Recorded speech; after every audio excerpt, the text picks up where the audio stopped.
Estamos en el libro de Hechos, capítulo 4, versículos del 29 al 32. Y vamos hoy a continuar con el tema que comenzamos el domingo pasado.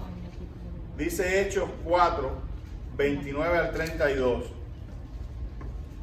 Y ahora, Señor, mira sus amenazas y concede a tus siervos que con todo de nuevo hablen tu palabra, mientras extiendes tu mano para que se hagan sanidades y señales y prodigios mediante el nombre de tu santo Hijo Jesús. Cuando hubieron orado, el lugar en que estaban congregados tembló, y todos fueron llenos del Espíritu Santo y hablaban con denuedo la palabra de Dios. Vamos a poner, o hemos puesto como título a este mensaje, amenaza. La segunda parte de amenazas, porque la pregunta el domingo pasado es, ante las amenazas, ¿qué hace la iglesia, no? Y concluimos categóricamente que ante las amenazas, la iglesia de Dios continúa y no se detiene. Ante las amenazas externas, la iglesia de Dios busca suficiencia en el Señor, pero continúa. La iglesia no se detiene. La iglesia no es víctima del miedo. La iglesia no es víctima de la intimidación. La iglesia no es víctima de Satanás, porque uno de los propósitos demoníacos es detener el avance de la iglesia, detener el evangelismo, detener la expansión del reino de los cielos, porque eso significa más vidas en el cielo. Y Satanás está interesado en llevarse más vidas para el infierno. Esto es una lucha, hermano. Esto es una lucha a muerte por la vida de las personas, por la vida de la humanidad, por la vida de nuestros vecinos, de nuestros familiares. Entonces Satanás entiende eso, y Satanás entiende el poder que tenemos, la comisión que tenemos de parte de Jesús de ir por todo el mundo a ser discípulos. Él sabe eso, él la escuchó, él estaba ahí. Cuando Jesús nos mandó a ir por todo el mundo a ser discípulos, y me gusta, casi siempre cuando se habla de ese texto se dice ir por todo el mundo y predicar el evangelio, y está bien, pero el texto dice hacer discípulos, que es distinto, porque hacer discípulos toma tiempo. Amén. Amén. Y eso es lo que nosotros estamos llamados a hacer, queridos hermanos. La gran comisión nos manda a hacer discípulos, y un discípulo no se hace de la noche a la mañana. Un discípulo toma tiempo, porque un discípulo es aquel al que se enseña. De hecho, eso es lo que dice el texto, enseñándole todas estas cosas, ¿verdad? Entonces, uno no enseña en 2 minutos. Uno puede dar una enseñanza en 2 minutos, pero la preparación, el discipulado que nosotros debemos ejercer sobre una persona que nunca ha oído hablar del evangelio toma tiempo. Y esto nos va a ayudar, porque a veces nosotros en esta cuestión de discipulado o de ganar para el evangelio pensamos en números. Hay que salir y ganar 15, 20, el crecimiento. Y así no se hacen discípulos. Los discípulos toman tiempo. Si usted va a discipular a una persona, yo le aconsejo que en vez de tener 5 o 6, trate al menos de discipular uno. Y tomarse tiempo con ese uno. Y enseñarle a esa persona, y sobre todo, enseñarle a través del testimonio cómo usted vive el evangelio. Es la mejor enseñanza. Es como el diagrama que las personas pueden ver, es como la imagen que podemos poner delante de ellos para que entiendan qué es vivir el evangelio, es mi propia vida. Entonces, discipular toma tiempo para que la persona entienda, se le explique, se le desmenuce el mensaje del evangelio, y también de alguna forma lo pueda ver en mi vida, en cómo yo lo vivo. Amén, querido hermano. Amén. Entonces, ¿por qué digo esto? Porque Satanás detesta eso, y si él puede ponerle un coto, si él puede detener, si él puede parar, si él puede traer cualquier tipo de intimidación o de miedo sobre el pueblo de Dios para que no haga eso, ha ganado la batalla. El domingo pasado hablábamos del caso de David y Goliat, y decíamos que el problema principal que representaba a Goliat era que no dejaba al pueblo avanzar. Ese proceso diario de intimidación al que Goliat sometió al pueblo de Dios no lo dejó avanzar. Las bendiciones, las conquistas estaban del otro lado. La nueva nación, el nuevo reino estaba del otro lado. Entonces, ¿qué fue lo que fue necesario? Que un hombre sin miedo se levantara allí. Pero no fuera en su propia fuerza, porque de esto se trata, Y mira lo que hicieron aquí los apóstoles. Los apóstoles vieron las amenazas. Las amenazas, ¿quiénes eran? De los judíos. Amenazas de muerte. De los fariseos. De la élite religiosa que rechazaba el evangelio. Pero también en contubernio con la nación conquistadora y opresora. Con todo el poder legislativo, con todo el poder militar, con todo el poder político a su favor, que era el Imperio Romano. Todo eso, toda esa enorme cúmulo de poder contra un grupo pequeño de cristianos tímidos y empezando aquella labor. Todo eso amenazándole y amenazándole de muerte. ¿Qué hicieron los primeros cristianos? Buscaron valor delante del Señor. Reconocieron las amenazas. Dijeron: Señor, mira tus amenazas, pero considera a tu siervo que esto no se detenga. Entonces, ¿cuál es la preocupación de un cristiano en medio de las amenazas y el miedo de los agentes y factores externos? Ok, Señor, yo sé que la amenaza está ahí, pero no permitas que yo me detenga de servirte, de hacer lo que tengo que hacer, de desarrollar mi vida cristiana, de hacer discípulos, de dedicarle tiempo a aquella persona a la que le estoy predicando, con la que necesito pasar tiempo. Que no pueda jamás el miedo detenerme a mí de servirte a ti. Y esas oportunidades de servirle a Dios se te van a aparecer, y el Espíritu Santo te va a, desde adentro, te va a impulsar a servirle. Entonces tú tienes que escoger si tú te dejas intimidar o tú dices: no, Señor, yo sé que esa amenaza está ahí, pero concédeme que a pesar del miedo, a pesar de lo que dice la televisión, a pesar de lo que dice fulano y mengano, yo haga tu voluntad. Fíjense que a veces el miedo se mete, queridos hermanos, hasta en nuestra vida personal, nos desanima e impide incluso nuestro propio devocional. Hay gente que dice: ¿para qué voy a orar si mira cómo está el mundo? ¿Qué puedo hacer mi oración? Yo lo que necesito es una vacuna. No, yo lo que necesito es oración.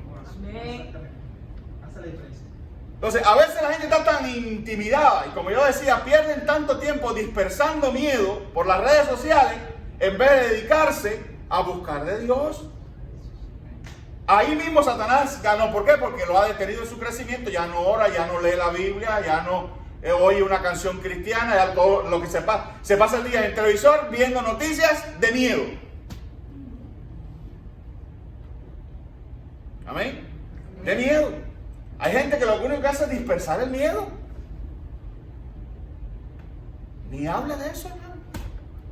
Cuando ya tú le das plataforma a Satanás y al miedo, ya perdimos. Y yo no digo que uno pueda hablar en un momento determinado, porque ellos reconocieron la amenaza, ¿no verdad? Lo dice ahí. Ellos dicen: Señor, mira sus amenazas. O sea, ellos no estaban ciegos.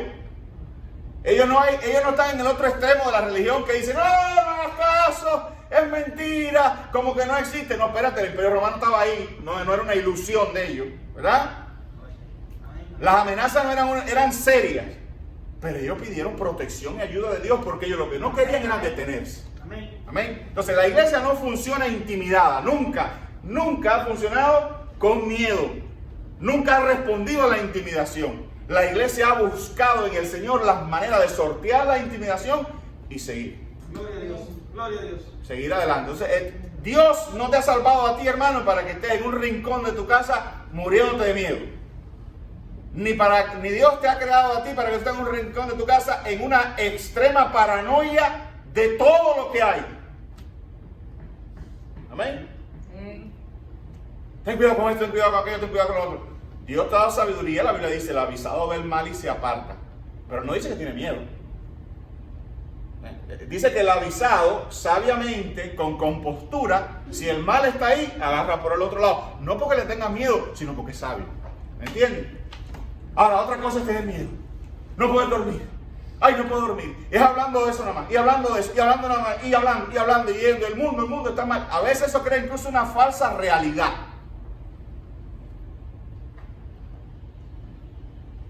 El miedo hace que tú creas una falsa realidad. Que a veces las cosas no son tan así. Amén. El miedo hace que tú imagines escenarios que nunca se van a cumplir. Yo recuerdo un psicólogo, creo que fue, o un filósofo, no sé, alguien que dijo esta frase. Esta frase es interesante, a mí esta frase me ha servido mucho, pero la frase era: me pasé la vida temiendo cosas que nunca sucedieron. Eso lo dijo ya en su vejez. Me pasé la vida temiendo cosas que nunca sucedieron. Cualquiera de nosotros puede decir que ha temido cosas que en definitiva no han sucedido. Algunos de nosotros ya tenemos algunos años, ¿verdad? Ponte a pensar cuántas cosas de las que temiste no pasaron. ¿Cuántas cosas dejamos de hacer por miedo y eso nunca se materializó?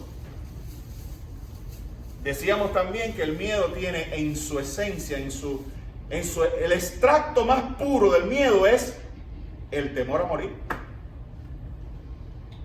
Al final de todo ese amasijo que es el miedo, de toda esa enredadera que es el miedo, ese hilito final termina en el temor a morir. Uno, a tener una pérdida. Amén.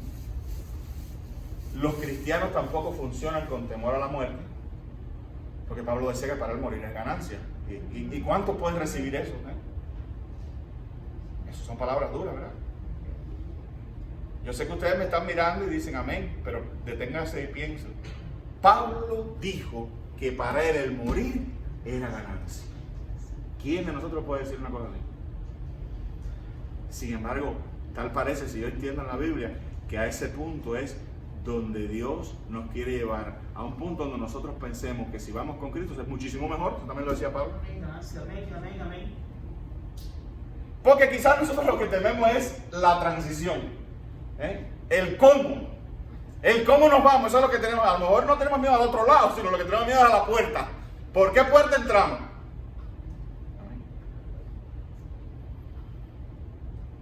Sin embargo, Pablo decía que para él morir era ganancia. Pablo sufrió una muerte horrible. Pablo fue decapitado, no sé cuánto lo saben. Amén. Otros discípulos que murieron, por ejemplo, Pedro fue crucificado al revés. Porque él no se consideraba digno de morir como Cristo. Primero huyó, déjeme decirle, hay una película sobre eso que se llama Quo Vadis. Quo Vadis es una frase latina que significa ¿a dónde vas? Supuestamente él iba huyendo y pasó a Jesús. Él iba huyendo de la cruz y Jesús iba rumbo a Roma. Y él ve a Jesús y le dice en latín: Quo Vadis Dominus, ¿a dónde vas, Señor? Y Jesús le responde: a Roma, a que me crucifiquen por ti. Y entonces él tiene un arrepentimiento ahí y regresa, Pedro, y finalmente se deja matar y dice que lo crucifiquen al revés porque él no es digno de morir como su Señor. Tomás lo mataron en la India. Algunos no saben eso. Algunos se preguntan: bueno, los apóstoles, ¿qué pasó con ellos? Sabemos de Pedro, Juan y los otros. Por ejemplo, Tomás. O sea, ustedes nunca han visto mensajes echándole con el rayo a Tomás. Yo los he oído. Yo he oído gente diciendo: no, el discípulo de la duda. Bueno, el discípulo de la duda se fue a dar a la India y murió mártir en la India. Amén. Porque aquí todos somos un proceso y aquí todos oímos un día y otros días enfrentamos, nos llenamos de valor, recibimos el valor que ellos están pidiendo y enfrentamos las amenazas.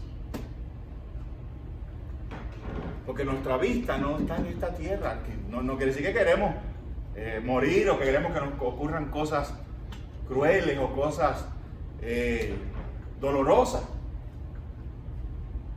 Pero la verdad es que todos nosotros, no importa la edad que tenemos, nuestra vida poco a poco va avanzando hasta ese día en que Él nos dé franca entrada, ¿verdad?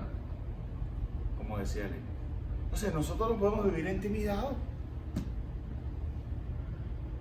No buscamos el peligro, pero no nos dejamos que Satanás nos intimide. Amén. Confiamos en el Señor.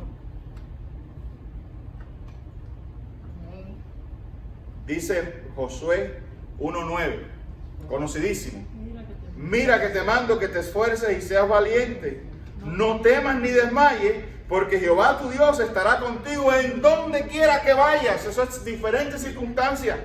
Y en todas circunstancias, donde quiera que vayas, Fíjate, donde quiera que vaya, vamos a tomar el texto de atrás para adelante. Donde quiera que vaya, Dios te dice, esfuérzate y sé valiente, porque yo estoy contigo. Amén, amén. Amén. Amén. ¿Hay miedo ahí? No. Es eso lo que nosotros recibimos, el mensaje. La palabra no temas, no se sabe ni cuántas veces está en el Evangelio. No temas una constante, quizás porque Dios sabe que vamos a batallar con miedos. Amén, querido hermano. Amén. Donde quiera que estés, esfuérzate y sé valiente. Esfuérzate y sé valiente. Y eso va con todo.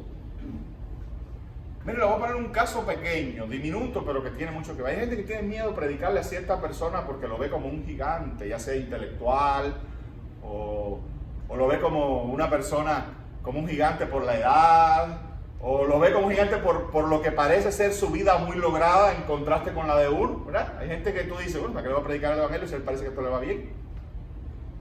A nadie le va bien en su interior, queridos hermanos. A nadie, ni al más rico ni al más pobre, le va bien en su corazón. Todos tienen el mismo vacío en su corazón, la misma necesidad de Dios. Todos están destituidos de la gloria de Dios y todos necesitan un Salvador. Todos. Esa idea de que no lo va a predicar porque él debe irle bien, él no le va bien nada. Si no, los ricos ni se mataran, los ricos no se divorciaran, los ricos no abandonaran a sus hijos, los ricos no lloraran. Es una falsa idea que nosotros nos hemos hecho de que el rico sí, el pobre no. De la misma manera, el pobre tampoco.